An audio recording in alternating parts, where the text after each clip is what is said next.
کیا ہم کھیل کود کے واسطے پیدا ہوئے ہیں؟ حضرت بہلول رحمۃ اللہ علیہ فرماتے ہیں کہ میں ایک مرتبہ بصرہ کی ایک سڑک پر جا رہا تھا۔ راستے میں چند لڑکے اخروٹ اور بادام سے کھیل رہے تھے اور ایک لڑکا ان کے قریب کھڑا رو رہا تھا۔ مجھے یہ خیال ہوا کہ اس لڑکے کے پاس بادام اور اخروٹ نہیں ہے، اس کی وجہ سے رو رہا ہے۔ میں نے اس کو کہا، بیٹا تجھے میں اخروٹ بادام خرید دوں گا، تو بھی ان سے کھیلنا۔ اس نے میری طرف نگاہ اٹھا کر کہا، ارے بے وقوف، کیا ہم کھیل کود کے واسطے پیدا ہوئے ہیں؟ میں نے پوچھا، پھر کس کام کے واسطے پیدا ہوئے؟ کہنے لگا کہ علم حاصل کرنے کے واسطے اور عبادات کرنے کے واسطے۔ میں نے کہا، اللہ جل شانہ تیری عمر میں برکت کرے، تو نے یہ بات کہاں سے معلوم کی؟ کہنے لگا، حق تعالی شانہ کا ارشاد ہے، افحسبتم انما خلقناکم عبثا، کیا تمہارا یہ گمان ہے کہ ہم نے تم کو یوں ہی بیکار پیدا کیا ہے اور یہ کہ تم ہمارے پاس نہیں لوٹائے جاؤ گے؟ میں نے کہا، بیٹا تو بڑا حکیم معلوم ہوتا ہے، مجھے کچھ نصیحت کر۔ اس نے 4 شعر پڑھے جن کا ترجمہ یہ ہے کہ میں دیکھ رہا ہوں کہ دنیا ہر وقت چل چلاؤ میں ہے، آج یہ گیا کل وہ گیا، ہر وقت چلنے کے لیے دامن اٹھائے قدم اور پنڈلی پر دوڑنے کے لیے تیار رہتی ہے۔ بس نہ تو دنیا کسی زندے کے لیے باقی رہتی ہے، نہ کوئی زندہ دنیا کے لیے باقی رہتا ہے۔ ایسا معلوم ہوتا ہے جیسا کہ موت اور حادثات 2 گھوڑے ہیں جو تیزی سے آدمی کی طرف دوڑے چلے آ رہے ہیں۔ بس وہ بے وقوف جو دنیا کے ساتھ دھوکے میں پڑا ہوا ہے، ذرا غور کر اور دنیا سے اپنے لیے کوئی آخرت میں کام آنے والی اعتماد بھروسے کی چیز لے لے۔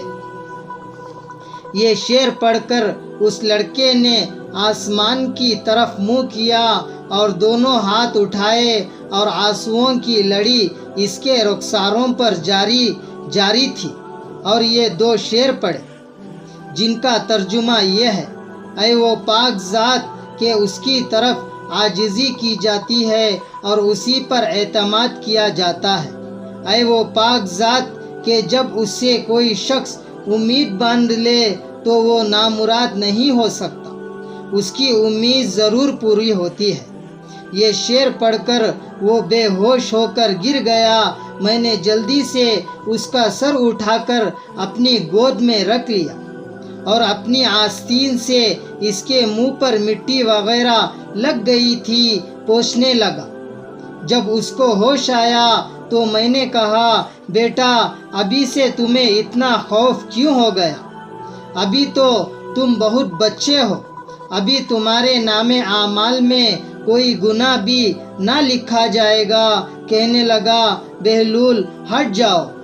میں نے اپنی والدہ کو ہمیشہ دیکھا کہ جب وہ آگ جلانا شروع کرتی ہے تو پہلے چھوٹی چھوٹی لکڑیوں کے چھوٹے چھوٹے ٹکڑے ہی چولہے میں رکھتی ہے، اس کے بعد بڑی لکڑیاں رکھتی ہے۔ مجھے یہ ڈر ہے کہ کہیں جہنم کی آگ میں چھوٹی لکڑیوں کی جگہ میں نہ رکھ دیا جاؤں۔ میں نے کہا، صاحب زادے تم تو بڑے حکیم معلوم ہوتے ہو، مجھے کوئی مختصر سی نصیحت کرو۔ اس نے اس پر 14 شعر پڑھے جن کا ترجمہ یہ ہے، میں غفلت میں پڑا رہا اور موت کو ہانکنے والا میرے پیچھے پیچھے موت کو ہانکنے چلا آ رہا ہے۔ اگر میں آج نہ گیا تو کل ضرور چلا جاؤں گا۔ میں نے اپنے بدن کو اچھے نرم لباس سے آراستہ کیا، سجایا حالانکہ میرے بدن کے لیے قبر میں جا کر گلنے اور سڑنے کے سوا چارہ کار نہیں۔ وہ منظر گویا اس وقت میرے سامنے ہے جبکہ میں قبر میں پوسیدہ پڑا ہوا ہوں گا، سڑ گل گیا ہوں گا، میرے اوپر مٹی کا ڈھیر ہوگا اور نیچے قبر کا گڑھا ہوگا، اور میرا یہ حسن و جمال سارا کا سارا جاتا رہے گا اور بالکل مٹ جائے گا، حتیٰ کہ میری ہڈیوں پر نہ گوشت رہے گا نہ کھال رہے گی۔ میں دیکھ رہا ہوں کہ عمر تو ختم ہوتی جا رہی ہے اور آرزویں ہیں کہ پوری نہیں ہو سکتی، اور بڑا طویل سفر سامنے ہے، اور توشہ ذرا سا بھی ساتھ نہیں، اور میں نے کھلا گناہوں کے ساتھ اپنے نگاہ باند اور محافظ نگران کا مقابلہ کیا اور بڑی بری حرکتیں کی ہیں جو اب واپس بھی نہیں ہو سکتی، یعنی جو گناہ کر چکا ہوں وہ بے کیا نہیں ہو سکتا، اور میں نے لوگوں سے چھپانے کے لیے پردے ڈالے کہ میرا عیب کسی پر ظاہر نہ ہو، لیکن میرے جتنے مخفی چھپے ہوئے گناہ ہیں وہ کل کو اس مالک کے سامنے ظاہر ہوں گے، اس کی پیشی میں پیش ہوں گے۔ اس میں شک نہیں کہ مجھے اس کا خوف ضرور تھا، لیکن میں اس کے بہت زیادہ برداشت کرنے پر بھروسہ کرتا رہا، جس کی وجہ سے جرأت ہمت ہوتی رہی، اور اس پر اعتماد کرتا رہا کہ وہ بڑا غفور ہے، اس کے سوا کون معافی دے سکتا ہے۔ بے شک تمام تعریفیں اسی پاک ذات کے لیے ہے۔ اگر موت کے اور مرنے کے بعد گلنے اور سڑنے کے سوا کوئی دوسری آفت نہ بھی ہوتی، اور میرے رب کی طرف سے جنت کا وعدہ اور دوزخ کی دھمکی نہ بھی ہوتی، تب بھی مرنے اور سڑنے ہی میں اس بات پر کافی تنبیہ موجود تھی کہ لہو لعاب کھیل کود سے اعتراض کیا جاتا، بچا جاتا، لیکن کیا کریں کہ ہماری عقل زائل ختم ہو گئی، کسی بات سے عبرت نصیحت حاصل نہیں ہوتی۔ بس اب اس کے سوا کوئی چارہ نہیں کہ کاش گناہوں کو بخشنے والا میری مغفرت کر دے۔ جب کسی غلام سے کوئی لغزش غلطی ہوتی ہے تو آقا ہی اس کو معاف کرتا ہے۔